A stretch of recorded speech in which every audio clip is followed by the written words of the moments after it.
lewat begitu saja. Padahal itu deposit akhirat. Satu. Yang kedua, perbendaharaan surga itu apa? Wa kitmanul musibah, menyembunyikan kesulitan. Kadang orang takut menghadapi kesulitan.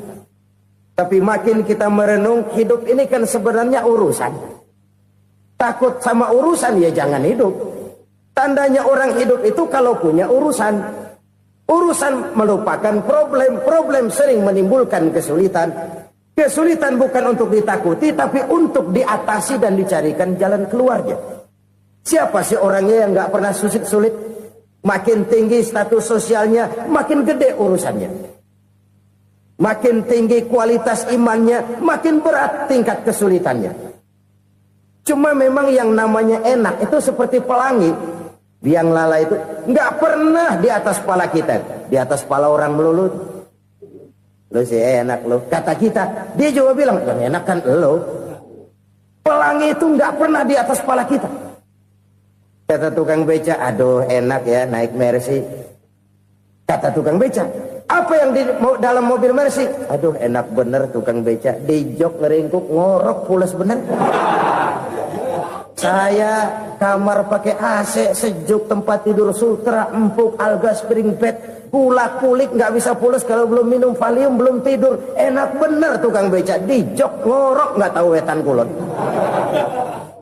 Si tukang beca bilang yang di Mercy enak, yang di Mercy bilang tukang beca enak. Inilah enak.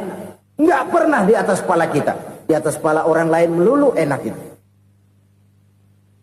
Nah, saudara-saudara, yang merupakan perbendaharaan surga itu orang yang bisa menyembunyikan kesulitan. Baik pribadi ataupun rumah tangga. Nih terutama rumah tangga yang jadi soalnya. Kadang-kadang kita ini kalau senang, sebaliknya. Kalau senang kita diam. Kalem aja, cuek. Banyak banget duit kita, bawaan diam aja udah.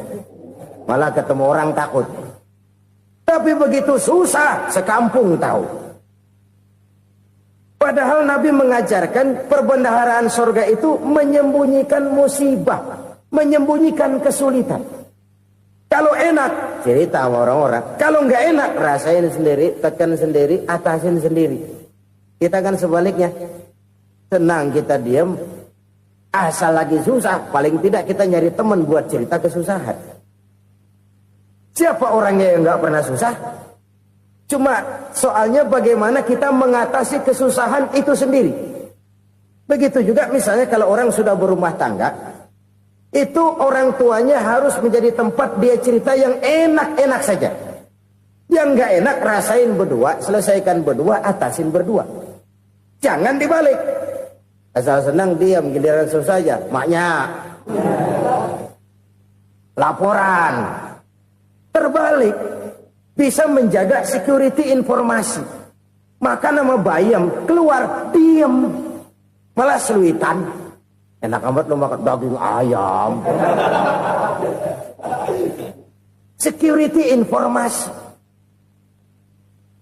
Saudara-saudara kaum muslimin rahimakumullah.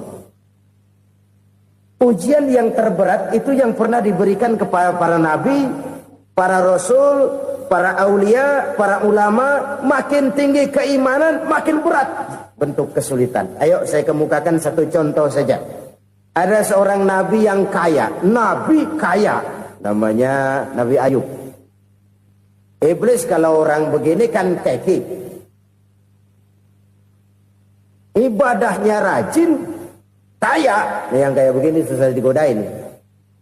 Kalau ibadahnya rajin, miskin, kali bisa disogok. Sini imannya mantap, ibadahnya rajin, kaya, nabi lagi. Oh, tapi namanya iblis nggak kurang akal. Laporan, Tuhan, kenapa iblis? Ya ini bahasa saya, bahasa Qurannya sih nggak gitu. Itu hambamu yang namanya Ayub, dia rajin ibadah cuma karena dikasih kaya aja. Coba kasih miskin dia, berhenti dia sembahyang. Ah, kamu bisa aja. Saya tahu Ayub itu hambaku yang ikhlas. Saya buktiin Tuhan, silahkan. Dibuktiin lah, iblis turun ke alam ini. Yang mula-mula dia lakukan, dia rusak sawah ladang Nabi Ayub. Dia binasakan binatang ternak Nabi Ayub. Sehingga dalam waktu singkat, jatuhlah Nabi Ayub dari orang paling kaya, jadi orang paling miskin. Beliau masih ibadah di mihrab dalam masjid. Datang iblis. Saudara Ayub, ya. Lagi ngapain? Ibadah. Nyembah Allah, nyembah Allah. Oh, percuma. Kenapa? Tuhan yang ente sembah nih, dia udah bikin miskin ente. Sawah ladang ente hancur lebur, binatang ternak binasa. Sekarang ente jadi orang paling miskin. Ngapain nyembah Tuhan kayak begitu? Tekor. Udah berhenti dah ibadah, berhenti ibadah. Ini iblis sama Tuhan laporannya lain, yang dikerjakan kepada Nabi Ayub juga lain. Benar begitu iblis kata Nabi Ayub? Iya, sawah ladang saya habis, buras. Binatang ternak saya binasa, binasa. Saya miskin, bangpak. Apa jawab Nabi Ayub? Bukan innalillahi, ini hebat. Alhamdulillahillazi a'tani wa akhza minni. Segala puji bagi Allah yang telah memberikan harta kepada saya dan sekarang mengambilnya lagi. Alhamdulillah. Allah yang ngasih, Allah yang ambil. Itu mah urusan Allah. Iblis cuman ibadah jalan terus, sujud lagi Nabi Ayub. Iblis seleher gondok banget. Dasar Nabi nggak mempan dia apa-apain. Miskin malah alhamdulillah. Allah yang ngasih, Allah yang ambil. Jadi kalau kita tidak komit, kita tidak terikat kepada kaya, miskin, senang, susah, apa yang bisa bikin kita susah? Jadikan kekayaan, kemiskinan, jadikan senang, susah sebagai anak buah yang bisa kita atur.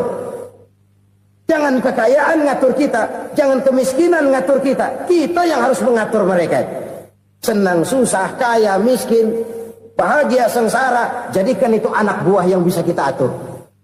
Kalau sekarang kita kaya, lain saat boleh jadi kita miskin, semiskin-miskinnya. Allah yang ngasih, Allah yang ambil. Tenaga mana yang bisa menghalangi? Ibadah jalan terus. Iblis makin gondok. Dasar Nabi loh. Akhirnya apa? Nabi Ayub dikerjain, diberikan penyakit. Demikian fatal penyakitnya.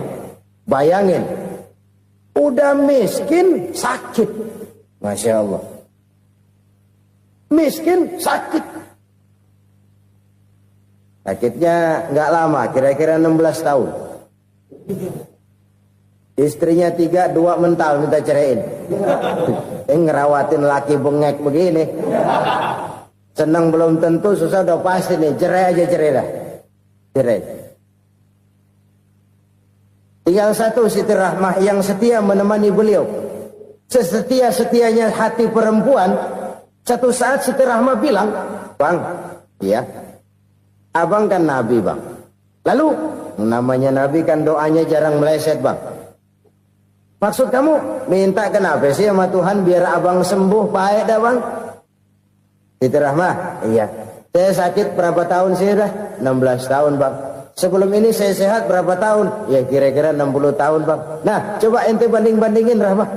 Saya dikasih sehat 60 tahun, dikasih sakit 16 tahun. Sudah nggak sabar mau doa kepada Allah minta sembuh. Saya malu kepada Allah.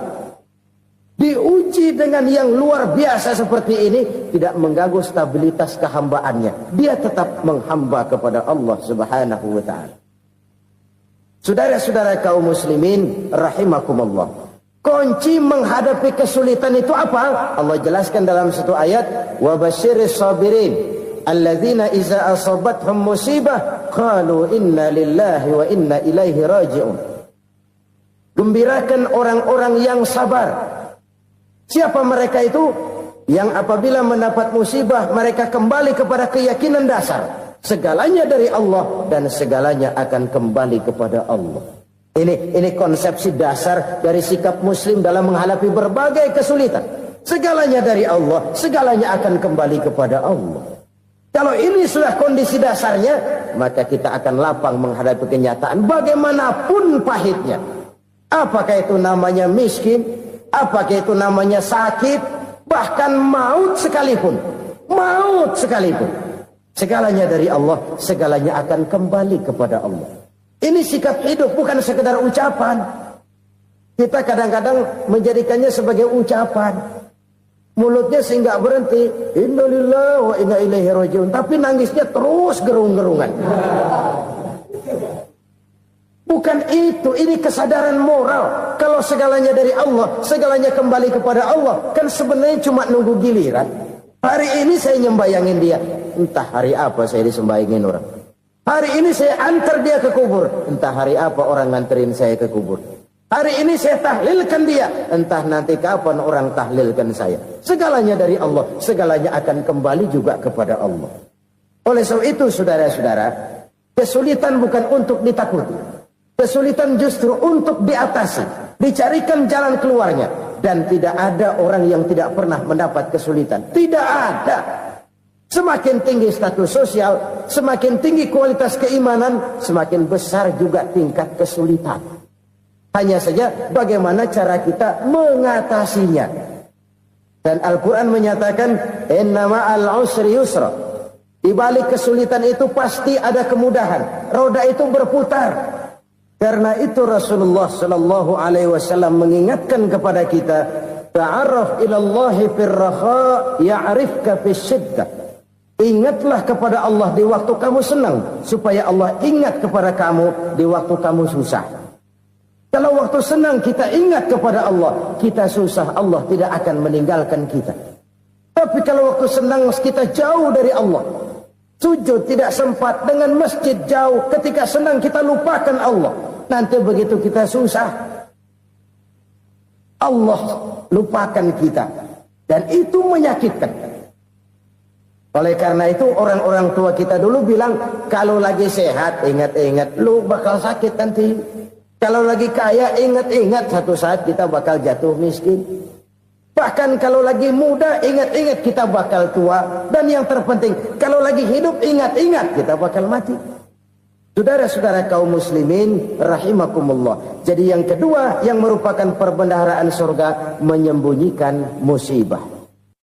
Saudara-saudara kaum muslimin rahimakumullah. Hal ketiga yang merupakan perbendaharaan surga adalah wasilaturrahmi. Orang yang suka bersilaturahmi. Sebagaimana yang kita maklum bahwa manusia adalah makhluk yang disebut zoon politika. Makhluk sosial yang tidak mungkin hidup sendiri-sendiri. Betapa dan siapapun kita memerlukan orang lain. Bodoh betul manusia kalau tinggal di tengah masyarakat tapi tidak mau bermasyarakat. Merasa hebat sendiri, pintar sendiri, gagah sendiri, kaya sendiri. Mungkin kalau mati juga ngubur sendiri. Jangankan kita di sini, di sorga saja Nabi Adam waktu sendirian bengong melulu, mondar mandir. Allah tegur dalam sepidang. Jadi ini kalau bahasa saya, iya Tuhan sepi ini nggak ada coret-corekan pisan ini. Diciptakan Siti Hawa baru anteng Nabi Adam. Itu di sorga. Cobalah. Umpamanya saudara tinggal di Jakarta nih. Kayak bener. Apaan aja di Jakarta punya saudara dah. Jembatan Semanggi ambil. Monas, Buntel bawa pulang. Hotel-hotel ambil semua. Cuman tinggal di Jakarta sendirian, apa enaknya? Betapa dan siapapun kita perlu orang lain. Tidak ada seorang pun yang bisa memenuhi kebutuhan hidupnya secara sendiri-sendiri. Nah, Islam telah menyelamatkan manusia dari ras diskriminasi. Mengikat manusia dengan persaudaraan yang berlandaskan kepada akidah. Karena itu dianjurkan bersilaturahmi. Bahkan Nabi menyatakan, man arada ayyubsata lahu fi rizqihi wa yunsa'a fi atharihi falyasil rahimah. Siapa yang kepengen diluaskan rezekinya dan dipanjangkan usianya, banyaklah ia bersilaturahmi. Siapa yang kepengen dimudahkan rezekinya, hendaknya ia banyak bersilaturahmi. Kalau banyak teman, kesulitan kan paling tidak ada tempat cerita. Udah susah, sendirian kita pikirin diri, nggak ada tempat tukar pikiran. Cepet banget sama bengek. Dilawan sendiri. Nah, secara makro kita bisa berkata, tidak mungkin ada kemenangan kalau tidak ada kekuatan. Tidak ada kekuatan kalau tidak ada kesatuan dan persatuan. Tidak mungkin ada kesatuan dan persatuan tanpa semangat silaturahmi. Kalau umat Islam mau menang, dia harus kuat. Kalau umat Islam mau kuat, dia harus bersatu. Kalau umat Islam mau bersatu, dia harus membudayakan silaturahmi ini. Bahkan sampai-sampai kata Nabi, kalau bisa cari nilai tambah. Apa? Silman koto'ak. Bersilaturahmilah kau kepada orang yang marah denganmu. Masya Allah, indahnya ajaran agama kita. Orang yang marah pun kepada kita, kata Nabi, kalau bisa bersilaturahmilah kepadanya, kepada orang yang marah itu. Di situ nilai tambah.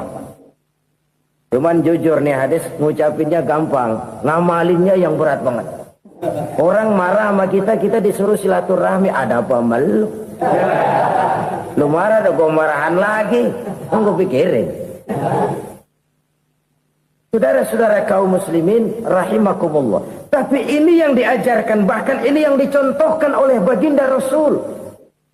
Bagaimana begitu mudah? Misalnya satu saat Abu Jahal ini ngatur strategi bagaimana bikin Muhammad celaka. Dia gali lubang di depan tempat tidurnya. Dia tutupin daun korma. Terus dia panggil seseorang, ke sini. Kasih tahu Muhammad, pamannya sakit keras, minta ditengokin. Berangkat orang ini ke sana. Muhammad, labbaik. Pamanmu sakit keras, dia minta ditengokin. Baik, saya akan datang menjenguk beliau. Berangkatlah Nabi ke rumah Abu Jahal tanpa prasangka apapun. Abu Jahal udah pasang setil, selimut 3 rangkap setengah dipakai. Persis kayak orang meriang. Tapi sembari ngintip dari balik selimut. Begitu Muhammad buka pintu, nah, masuk perangkap nih. Muhammad jalan menuju tempat pembaringan. Makin lama makin dekat, makin lama makin dekat. Makin dekat ke lubang yang dipasang oleh Abu Jahal itu. Dalam hati Abu Jahal, terus dah jatuh, mampus dah lo ini. Mampus lo hari ini nih. Apa yang terjadi? Malaikat Jibril datang. Muhammad, pamanmu cuma pura-pura sakit. Di depan tempat tidurnya ada lubang perangkap supaya kamu jatuh ke situ. Sudah, kamu pulang. Balik kanan Nabi. Sudah hampir jatuh ke lubang, balik kanan, pulang. Bayangin kecewanya Abu Jahal. Muhammad dikit lagi, Muhammad dikit lagi. Enggak, paman, saya pulang aja. Emosi bangun dari tempat tidur, enggak sadar kalau lagi pura-pura sakit. Lompat ngejar Nabi, dia lupa dengan lubang yang dia gali. Serak, nyemplung sendiri ke dalam lubang.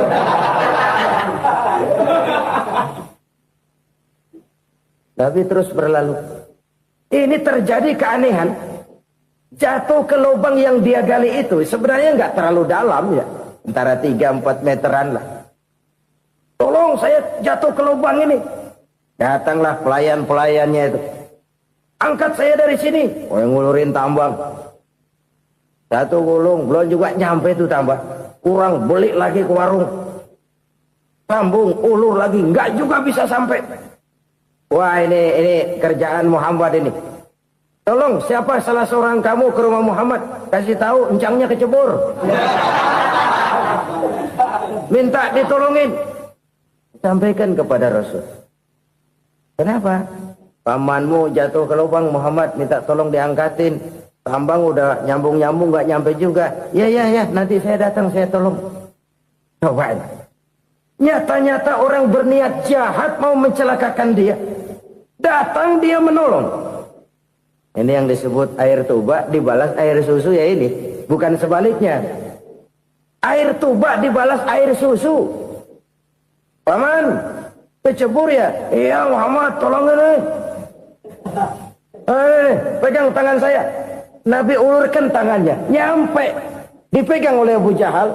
Diangkat ke atas. Sampai atas, apa kata Abu Jahal? Sihirmu memang hebat Muhammad. Udah ditolongin dikata sihir. Yang enak kita kemplang kan itu orang begitu. Urusan apa? Tapi inilah akhlak. Kalau bisa kamu bersilaturahmilah dengan orang yang marah kepadamu sekalipun. Orang marah kita tetap baik. So, kalau kita berbuat baik sama orang yang memang baik, rasanya sih biasa-biasa aja.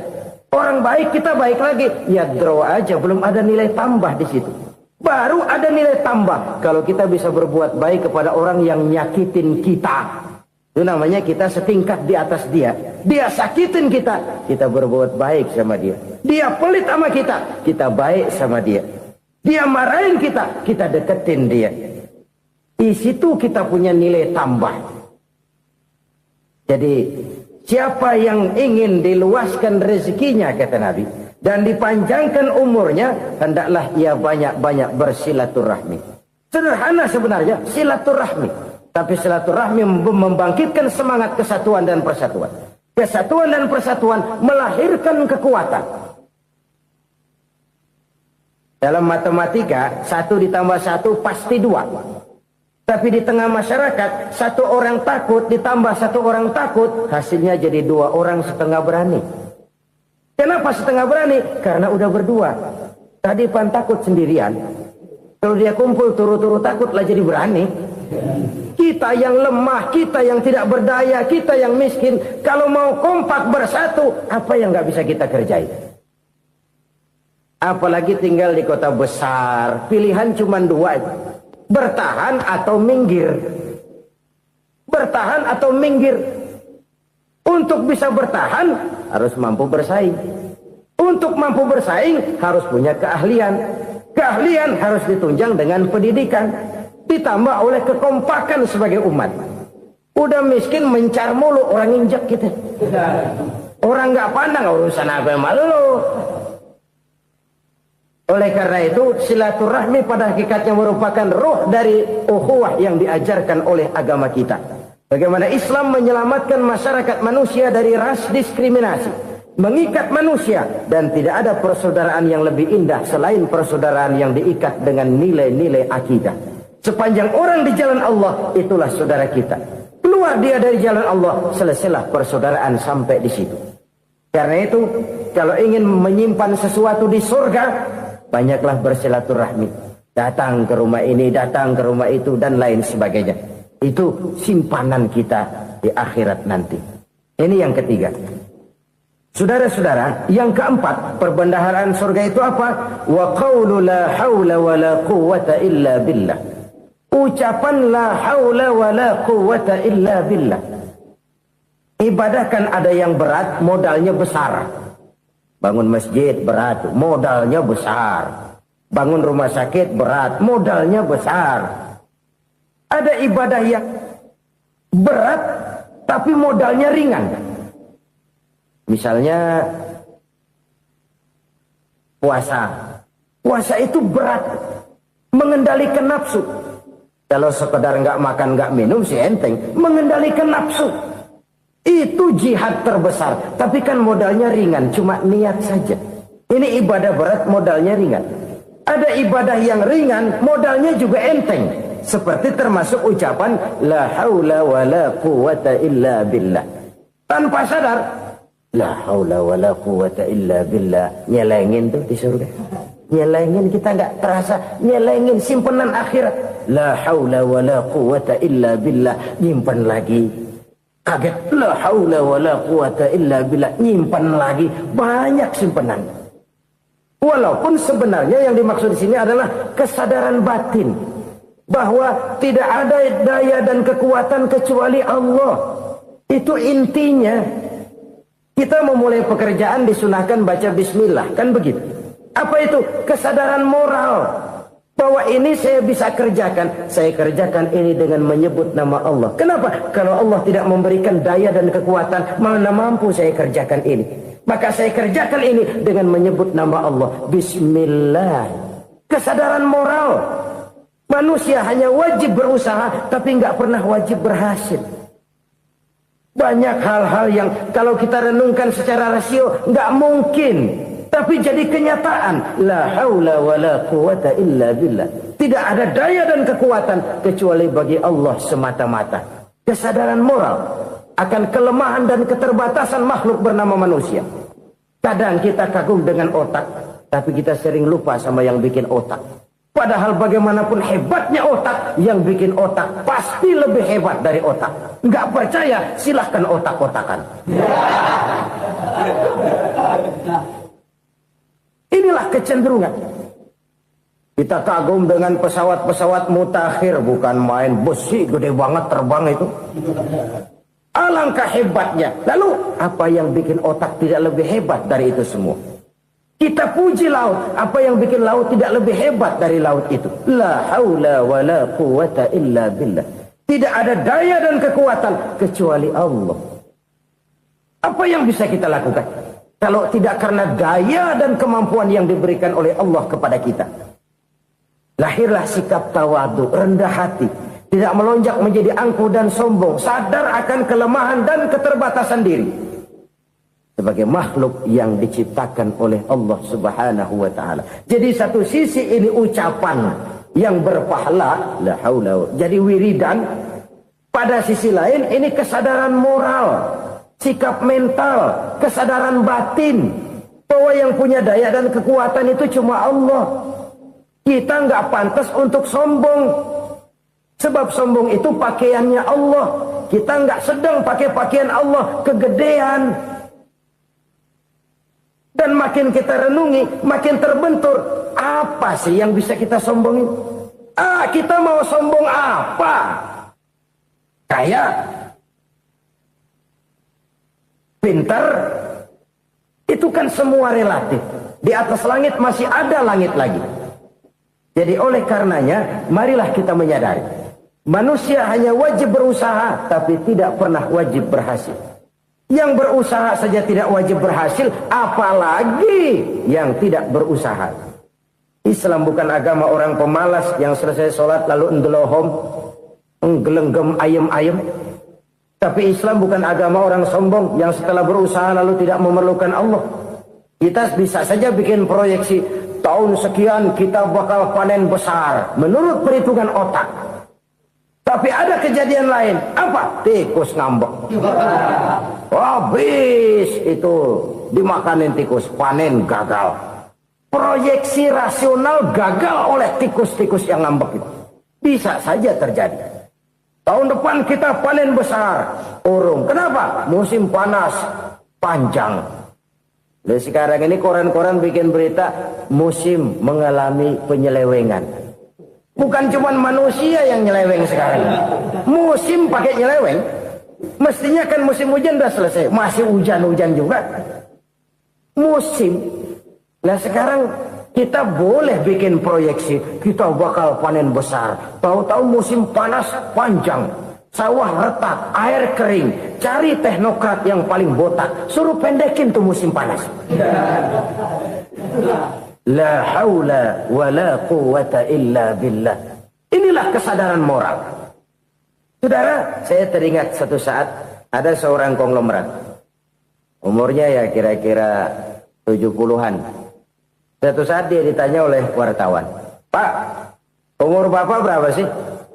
"Ya paling 10 tahun." 10 tahun? 10 tahun? Anak Bapak berapa orang? Satu saja? Satu. Harta Bapak berapa? Ya paling-paling bangsa 7 juta kali. 7 juta? Iya. Pak, kenapa Bapak bohongi saya? Bapak punya buku biografi. Koran-koran, majalah-majalah banyak memuat cerita riwayat hidup Bapak. Saya tahu umur Bapak 70. Kenapa bilang cuma 7 tahun? Saya tahu anak Bapak 8. Kenapa cuma bilang 1? Saya tahu harta Bapak miliaran, mungkin triliunan. Pabrik di mana-mana, bank di mana-mana. Kenapa bilang uang Bapak cuma 7 juta? Nah, kata si konglomerat tadi, "Kamu benar, nak, kamu benar. Umur saya kalau jumlahnya memang 70, nak. Cuman ingat-ingat saya, baru 7 tahun terakhir ini saya sujud. Baru 7 tahun terakhir ini saya berusaha dekat dengan Allah. Saya laksanakan perintahnya, saya jauhi larangannya. 7 tahun inilah rasanya yang ada nilainya di hadapan Allah. Yang 63 tahun matong, kelabu, kelem umur gue. Habis untuk maksiat, untuk munkarat. Maka ketika ditanya tadi, umur saya 7 tahun itu. Oh begitu Pak. Oh iya. Lalu anak Pak. Anak bapak kan 8. Kenapa bilang cuma 1? Nah, kalau jumlah hitungannya memang anak saya 8. Tapi dari 8 orang ini rasanya cuma 1 nih. Yang bakal jadi buah hati, belahan jantung. Pelanjut cerita, penerus sejarah. Bakal jadi anak soleh yang akan mendoakan saya. Cuma 1 rasanya anak saya ini yang bakal jadi buah hati saya. Besar-besaran saya. Yang akan mendoakan di kubur saya. Yang akan mendoakan di akhirat saya. Yang 7 orang mana, Masya Allah, yang satu tenggeng, yang satu nyekek botol mulu, yang satu nggak karu-karuan. Makanya saya bilang 1 anak saya yang akan bisa mendoakan saya. Oh begitu Pak. Iya. Nah harta Pak, harta Bapak kan triliunan. Pabrik Bapak di mana-mana. Uang Bapak hampir di tiap bank-bank besar. Kenapa bilang cuma 7 juta? Betul kau nak. Harta saya kalau jumlahnya memang miliaran, triliunan mungkin. Tapi yang saya ingat baru 7 juta tuh yang saya belanjakan di jalan Allah. Saya nyumbang masjid, saya santuni yatim piatu, saya bantu pembangunan pesantren, saya bantu pembangunan rumah sakit Islam. Itu yang akan saya bawa pulang ke akhirat, yang 7 juta itu. Yang triliunan itu nanti akan diperebutkan oleh anak-anak saya sebagai waris saya.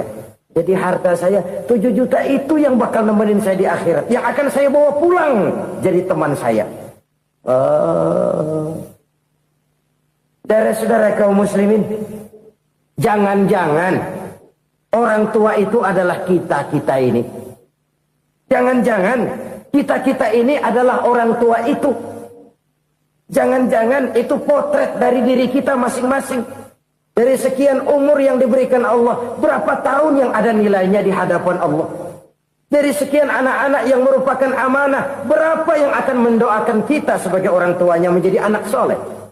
Dari sekian banyak harta yang diberikan Allah, berapa yang akan kita bawa pulang menghadapnya nanti, yang kita belanjakan di jalan Allah? Ini sebuah potret kehidupan. Karena itu kita kembali kepada la haula wa la quwata illa billah. Kita wajib berusaha, kita wajib berikhtiar. Selebihnya, segala daya dan kekuatan hanya milik Allah saja semata-mata. Satu kesadaran batin dari setiap pribadi muslim. Setelah ia berusaha dan berikhtiar, ia menyerahkannya kepada Allah Subhanahu wa ta'ala. Jadi, satu sisi ini merupakan wiridan ucapan yang mengandung pahala. Pada sisi lain, ini merupakan sikap batin dari seorang muslim di dalam ia menghadapi realitas kehidupan ini. Saudara-saudara kaum muslimin, rahimakumullah. Kalau ini kita jadikan satu basis kehidupan, maka ini akan menyelamatkan manusia dari kemungkinan tergelincir menjadi orang yang lupa diri dan lupa darat. Sebab itu Imamul Ghazali berpesan, jadidis safinah fa innal bahra amiq wa khuziz zad fa inna safara ba'id wa khaffifil hamla fa innal hamla sadid. Perbarui selalu kapalmu karena lautan sangat dalam. Bawa bekal yang banyak karena perjalanan ini sangat jauh. Ringankan beban karena kebanyakan beban akan menyakitkan. Alangkah indah kalimat ini, alangkah dalam makna yang terkandung di sana. Perbarui selalu kapalmu karena lautan sangat dalam. Apa artinya ini? Jaga mentalmu baik-baik. Pelihara imanmu baik-baik karena hidup penuh cobaan seperti lautan. Kita kalau berlayar di lautan kan kadang-kadang tenang, angin bertiup sepoi-sepoi basah. Jika malam datang, bintang gemintang bertabur menghias cakrawala. Rembulan memantulkan sinarnya dengan indah. Dalam keadaan begitu berlayar enak.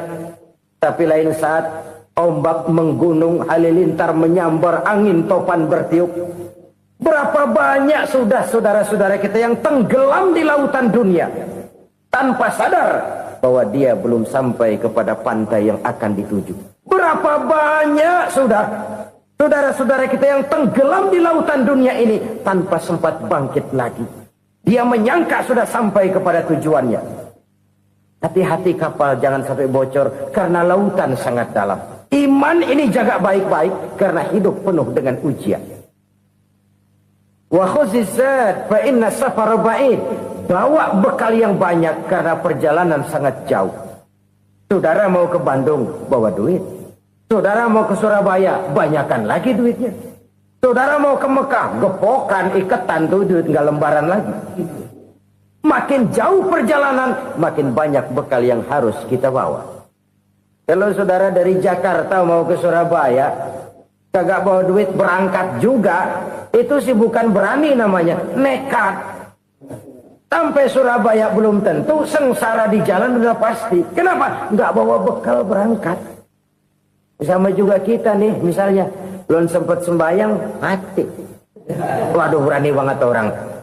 Belum punya bekal, mati. Sengsara di jalan. Atau bekal tidak cukup. Dari Jakarta saudara mau ke Surabaya, bawa duit 500 perak. Paling jauh Cikampek nyampenya itu. Paling jauh itu. Antara jauhnya perjalanan dengan bekal yang saudara bawa tidak seimbang. Hidup ini perjalanan panjang. A walking tour.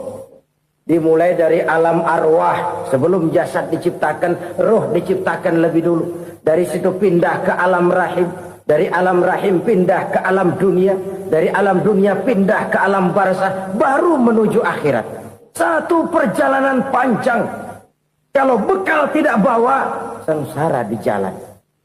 Bawa bekal yang banyak karena perjalanan ini sangat jauh. Wa khaffifil hamla, ringankan beban karena beban itu cuma akan menyulitkan. Kalau bekal itu sih keperluan, tapi beban nggak kita perluin, cuma ngeberat-beratin. Apa ini beban? Dosa, kecurangan, kebatilan, kezoliman, ketidakadilan, kesewenang-wenangan. Itu akan jadi beban kita di akhirat. Alangkah celakanya, perjalanan panjang, bekal tidak bawa, beban kelewat banyak, alamat sengsara di jalan. Pahala tidak ada, dosa berlipat ganda. Na'udzubillah, summa na'udzubillah. Kalau kita rangkum nasihat Al-Ghazali dengan kisah si konglomerat tadi, kita akan mengambil kesimpulan. Pertama, bekal terbaik dalam menghadapi gejolak kehidupan ini tidak lain adalah iman. Yang kedua, pahala dan dosa. Dua hal kontroversial. Pahala adalah bekal, dosa adalah beban. Tapi kita sekarang kan tidak begitu terangsang kepada yang abstrak. Orang berlomba mencari yang konkret-konkret saja. Yang real. Kalau memang dosa, benjol dong. Kira-kira begitu. Kira-kira begitu. Persis orang Yahudi dulu. Orang Yahudi itu kan pernah minta kepada Nabi Musa. Ya Musa, lan nu'mina laka hatta narallaha jahrah. Musa, kami nggak bakal mau beriman kepada Allah kalau belum kami lihat Allah ada nongkrong di depan kami. Kalau memang Tuhan ada, taruh dong di depan kami. Mau yang konkret-konkret saja. Kalau memang dosa, benjol dong. Kalau memang pahala, berasa dong. Orang terangsang kepada yang real, yang konkret-konkret saja. Karena itu, untuk mengejar dosa, orang mau bayar. Tapi untuk mengejar pahala, walaupun tidak bayar, orang segan. Ini yang dikatakan oleh Nabi, kamu mengharapkan ke surga, tapi kamu berat melaksanakan sesuatu yang bisa membawa kamu ke surga. Kamu ingin jauh dari neraka, tapi tiap saat kamu lakukan perbuatan-perbuatan yang justru menjerumuskan kamu ke neraka. Idda'aitum an-najata minan nar wa ramaitum fiha anfusakum. Kamu ingin selamat dari neraka, tapi kamu lemparkan diri kamu ke neraka. Kamu ingin masuk surga, tapi berat sekali kamu melakukan perbuatan-perbuatan yang bisa menyampaikan kamu di surga. Saudara-saudara kaum muslimin, rahimakumullah. Jadi hal keempat yang merupakan perbendaharaan surga adalah la haula wa la quwata illa billah. Satu sisi ini merupakan ucapan yang memperberat timbangan akhirat. Pada sisi lain ini merupakan sikap hidup seorang muslim, kesadaran batin yang sangat dalam bahwa tidak ada daya dan kekuatan kecuali Allah. Dan itu kita simbolkan pada saat memulai pekerjaan dengan Bismillah, dengan menyebut nama Allah. Satu kesadaran moral, saya hanya bisa melakukan ini karena diberikan daya dan kekuatan oleh Allah. Lahirlah sikap tawadu, rendah hati, tidak melonjak menjadi angkuh dan sombong. Saudara-saudara, sampai sini dulu jumpa kita kali ini. Semoga 4 perbendaharaan surga ini dapat kita lakukan, yang kelak akan merupakan bekal kita di kemudian hari nanti. Amin ya rabbal alamin. Bapak-bapak, ibu-ibu, saudara-saudara kaum muslimin rahimakumullah. Di dalam kehidupan kita sebagai seorang muslim, minimal 5 kali dalam sehari semalam kita mendengar seruan untuk mendirikan solat yang disebut azan. Ada kalimat menarik di dalam kalimat azan itu, yakni seruan hayya 'alal falah, marilah menuju kepada keberuntungan, marilah meraih kemenangan.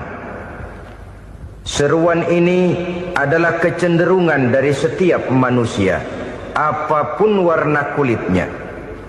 Artinya, setiap orang dalam hidup selalu ingin meraih dan mencari kemenangan. Kemenangan akan melahirkan kepuasan batin, dan kepuasan batin memberikan kebahagiaan. Sedangkan kekalahan melahirkan penderitaan batin, dan penderitaan batin menjerumuskan seseorang di dalam berbagai bentuk kerugian. Jikalau inilah seruan azan, maka masalahnya ialah apa yang menyebabkan kita meraih kemenangan. Al-Quranul Karim memberikan tuntunan dan ajaran kepada kita bahwa orang-orang yang memperoleh kemenangan itu tidak lain adalah orang-orang yang bertakwa. Hanyalah mereka yang bertakwa kepada Allah Subhanahu wa ta'ala pada akhirnya akan tampil sebagai pemenang.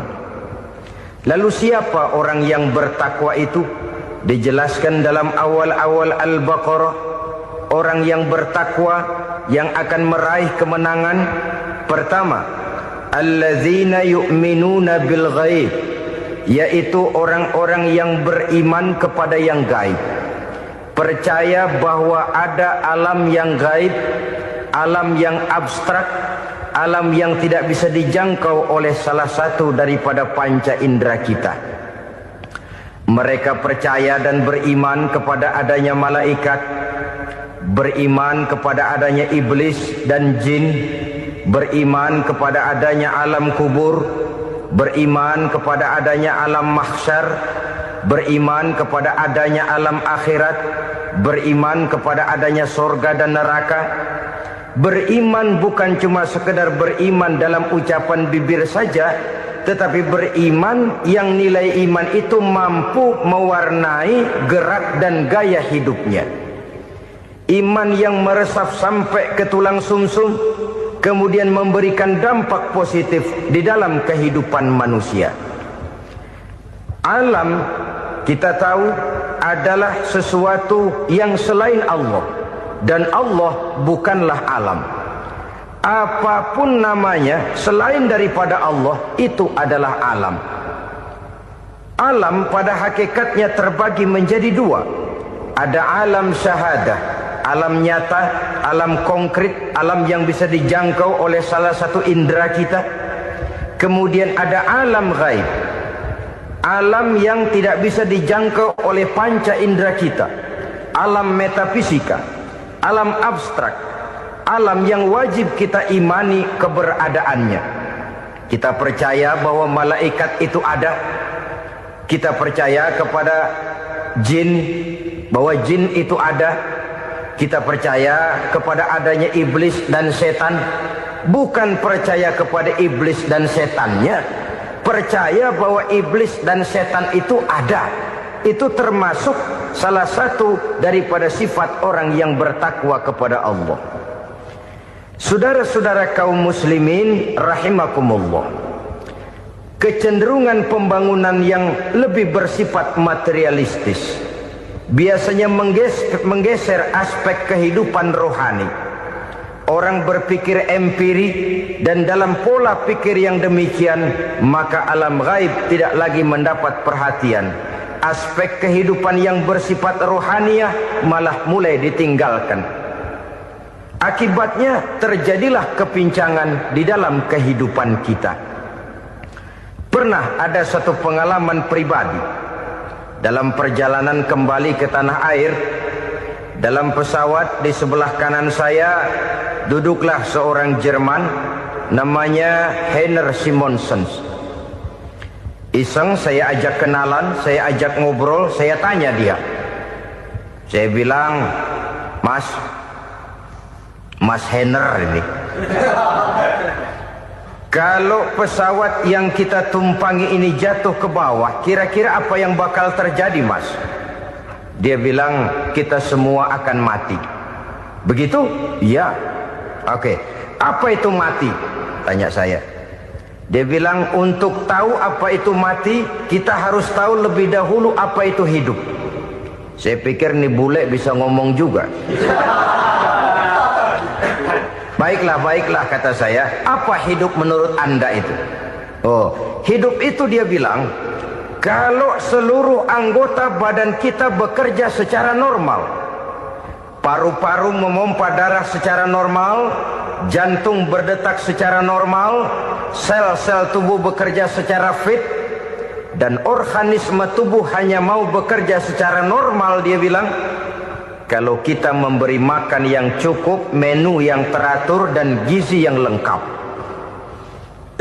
Saya bilang, kesimpulannya apa, Ner? Dia jawab, hidup adalah dari tangan ke mulut. Life is from the hand to the mouth, kata dia. Hidup adalah dari tangan ke mulut. Jadi masalah hidup tidak lebih daripada masalah isi perut. Orang pergi pagi, pulang sore, peras keringat, banting tulang, perut yang dibelai. Saya bilang, you are wrong. Sampean salah, Ner. Kamu orang Islam bukan? Bukan. Pantas. Kenapa saya salah? Dia bilang, ya jelas salah. Salahnya di mana? Kamu ini manusia. Kalau hidup cuma dari tangan ke mulut, saya bilang, kambing di kampung saya juga begitu pikirannya, Ner. Itu kambing di kampung saya, asal perutnya kenyang, sudah hidup dia. Perkara besok bagaimana, lusa prospeknya macam mana, bulan depan ada apa, kambing nggak pernah mikir. Di kampung saya kambing juga pikirannya begitu. Kamu Kristen ya? Tadinya. Loh kok tadinya, lalu apa sekarang kamu ini? Dia bilang, sekarang saya netral. Saya tidak beragama, tapi saya percaya kepada Tuhan sebagai pencipta alam.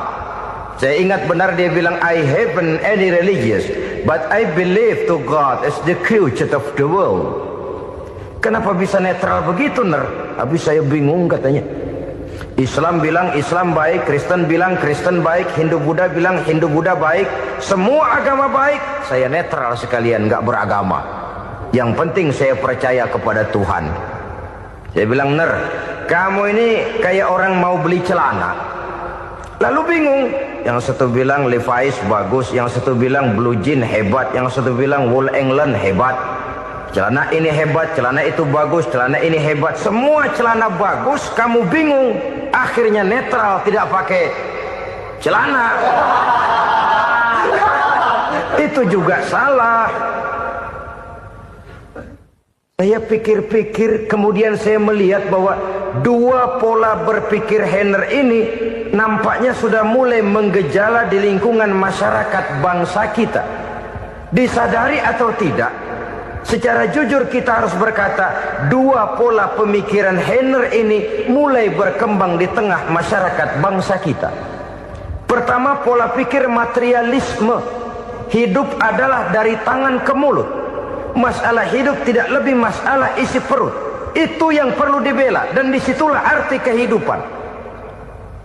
Pergi pagi pulang sore, peras keringat banting tulang untuk mempertahankan perut.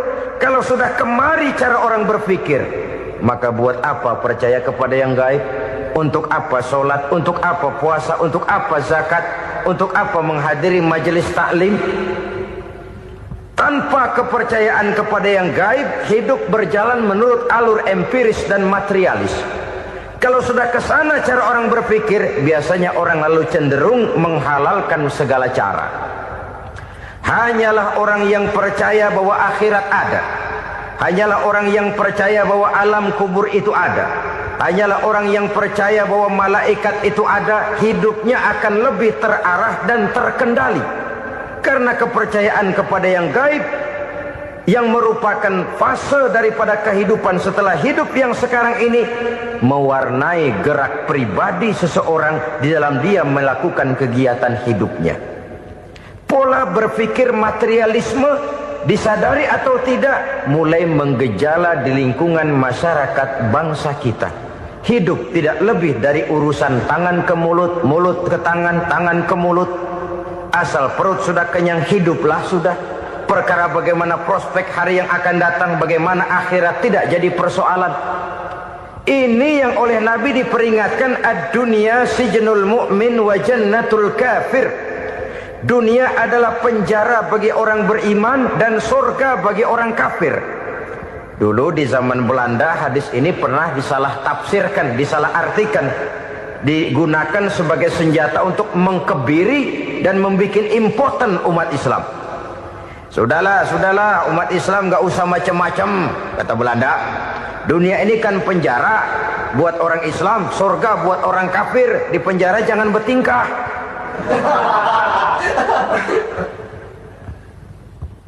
Pengertiannya tidak begitu.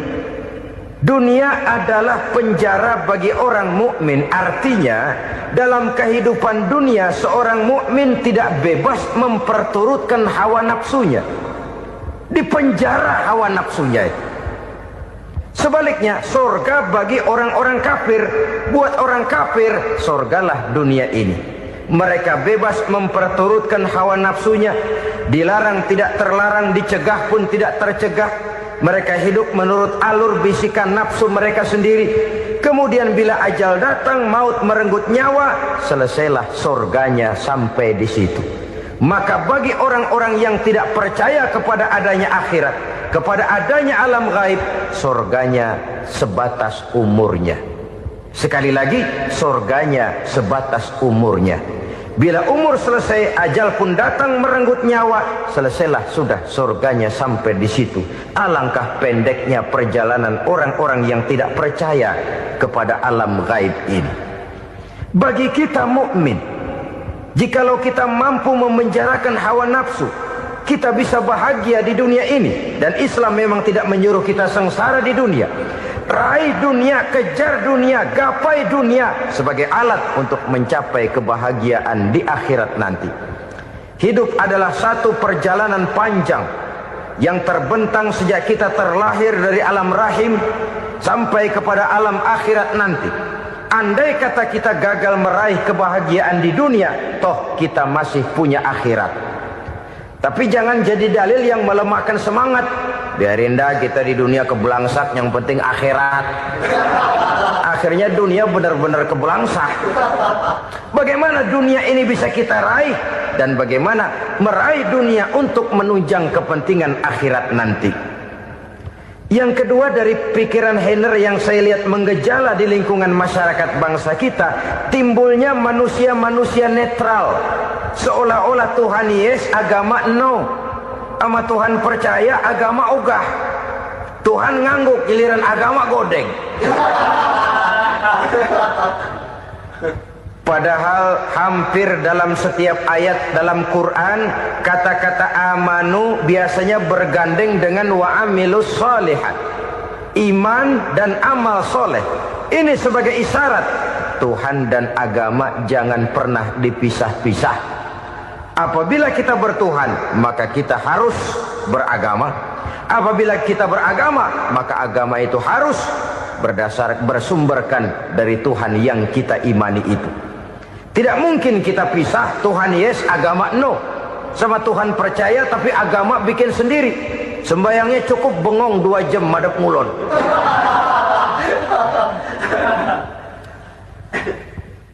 Saudara-saudara kaum muslimin rahimakumullah.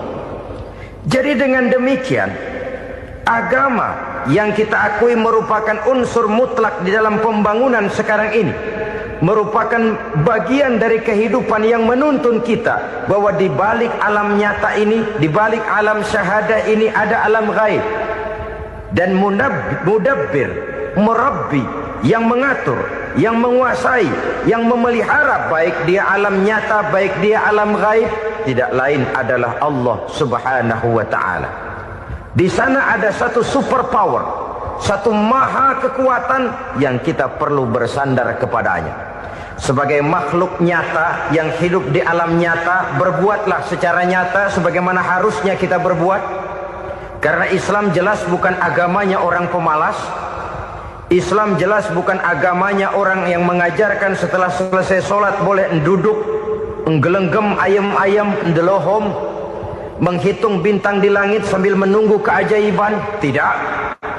Islam adalah agama yang mengajarkan apabila sholat sudah selesai kamu kerjakan, bertebaranlah di permukaan bumi, cari karunia Tuhanmu. Jangan hidup berpangku tangan menunggu keajaiban. Karena hidup bukan undian. Jangan berharap untung besar tanpa mau peras keringat. Tapi di sebalik itu toh kita juga harus yakin bahwa di sisi usaha nyata yang kita lakukan ada satu super power, satu maha kekuatan gaib yang menentukan berhasil dan tidaknya usaha kita. Kepercayaan kepada hal semacam inilah yang mendorong kita untuk mempunyai sandaran vertikal, agar jikalau usaha ini berhasil, kita tidak lupa diri dan lupa daratan. Jikalau usaha ini gagal, kita tidak putus asa dan buruk sangka, tidak cuplik pandangan dan sempit hati, tapi mampu melihat persoalan dengan kacamata putih sambil husnuzon kepada Allah Subhanahu wa ta'ala. Kita percaya malaikat itu ada. Ada yang namanya raqib dan atid, mengawasi gerak hidup kita sampai kepada gerak hati kita. Ini memberikan sugesti agar kita berhati-hati. Tidak sejengkal tanah pun kita bisa berlindung dari pengawasan raqib dan atid. Ada munkar nakir yang akan menyoal kita di alam kubur. Ada malaikat Malik, penjaga neraka. Ada malaikat Ridwan yang menjaga surga. Kita percaya kepada adanya jin. Kita percaya kepada adanya setan, iblis. Percaya kepada adanya, bukan mempercayai si setan, si iblis lalu menjadikannya sebagai teman. Tidak. Percaya bahwa mereka itu ada dan merupakan makhluk Allah yang gaib, yang diciptakan Allah Azza wa Jalla. Kepercayaan kepada alam gaib memberikan motivasi terhadap gerak lahir manusia, sehingga dengan motivasi kepercayaan kepada yang gaib, gerak lahir jadi lebih terarah, jadi lebih terpelihara. Pernah seseorang bertanya, "Pak, apakah adanya akhirat bisa dibuktikan secara ilmiah?" Saya bilang tidak bisa, tidak bisa. Kenapa? Karena yang berangkat nggak pernah pulang kemari lagi. Kalau dia pulang kemari bisa kita tanya bagaimana enak di sono. Cuma secara moral saya katakan, lebih beruntung orang yang percaya kepada akhirat daripada yang tidak. Sekarang saudara percaya akhirat ada, lalu saudara baik-baik di dunia, sholat, puasa, zakat, menolong orang lain, menebarkan kebajikan. Saudara mati, andai kata akhirat tidak ada, toh dalam hidup saudara sudah berbuat baik. Paling tidak nama saudara akan dikenang sebagai orang baik. Sebaliknya, saudara percaya, kata saya, bahwa akhirat tidak ada, lalu hidup semau-maunya, tenggelam dalam maksiat dan munkarat, menentang Allah, tidak mau ruku dan sujud. Lalu saudara mati, kemudian akhirat ada. Ayo, mau apa? Bekal tidak punya. Jadi secara moral lebih beruntung orang yang percaya kepada adanya akhirat daripada yang tidak percaya. Dan itu alam gaib yang tidak bisa dibuktikan secara eksat. Jangankan untuk membuktikan seperti itu, dalam kehidupan sehari-hari saja yang kita rasakan tidak selalu berbentuk toh. Angin, bagaimana sih bentuknya angin? Kita tidak tahu. Merah, buktinya kalau dikerok merah. Yang merah itu kulit, yang kulit kita bukan anginnya. Sakit, rasa sakit itu ada, tapi bagaimana bentuk sakit kita nggak pernah tahu. Kalau kita makan cabai pedas, bagaimana bentuk pedas itu tidak ada, tapi rasa ada. Bentuk pedas hijau, cabainya bukan pedasnya. Tidak semua yang kita rasakan bisa kita gambarkan dalam bentuk yang konkret. Oleh karena itu, sekali lagi bahwa kepercayaan kepada alam yang gaib mampu memberikan satu sugesti yang menata kehidupan seseorang lebih lurus, lebih terarah, dan lebih terkendali. Maka wajar kalau kepercayaan kepada yang gaib mengantarkan seseorang untuk meraih kemenangan. Kenapa? Dia percaya kepada yang gaib, bahwa akhirat ada, bahwa alam kubur ada, bahwa pertanggungan jawab itu ada. Maka dia lalu tidak hidup saenae udele dewe itu loh. Tidak hidup menurut seleranya sendiri, terarah, teratur. Ini cirinya yang pertama. Orang bertakwa yang akan meraih kemenangan, mereka beriman, mereka percaya kepada yang gaib.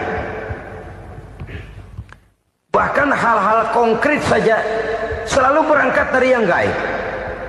Saudara-saudara, para remaja, para pemuda sekarang ini tidak pernah tahu toh siapa yang akan jadi teman hidup saudara.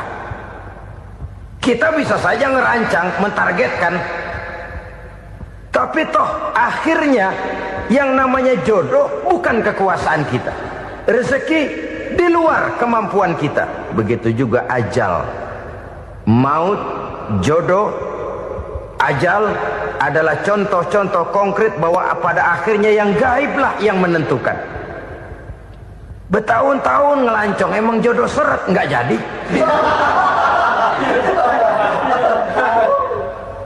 Begitu kenal baru setengah malam nginep ditangkap hansip.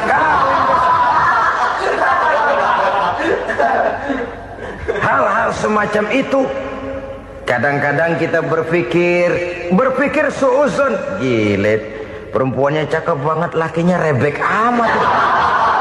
Memang begitulah jodohnya. Memang begitulah jodohnya.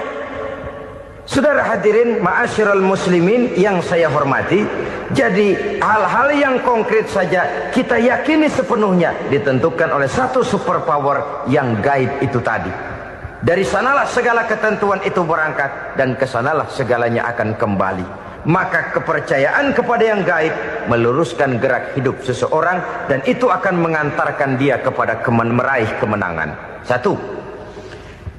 Yang kedua, wa yuqimuna shalah. Orang bertakwa yang akan meraih kemenangan itu adalah orang-orang yang mendirikan sholat. Kenapa sholat mengantarkan orang untuk meraih kemenangan? Yang jelas, inna sholata tanha anil fahsya'i wal munkar. Sholat mampu mencegah manusia dari perbuatan keji dan munkar. Banyak filsafat hidup yang terkandung di dalam sholat ini. Sejak kita wudhu sampai kita menghadap ke arah kiblat, sampai kita melakukan gerak-gerak sholat, bacaan-bacaan yang ada di dalam sholat, lalu sampai kepada mengucapkan salam. Banyak filsafat hidup yang terkandung di dalam sholat. Umpamanya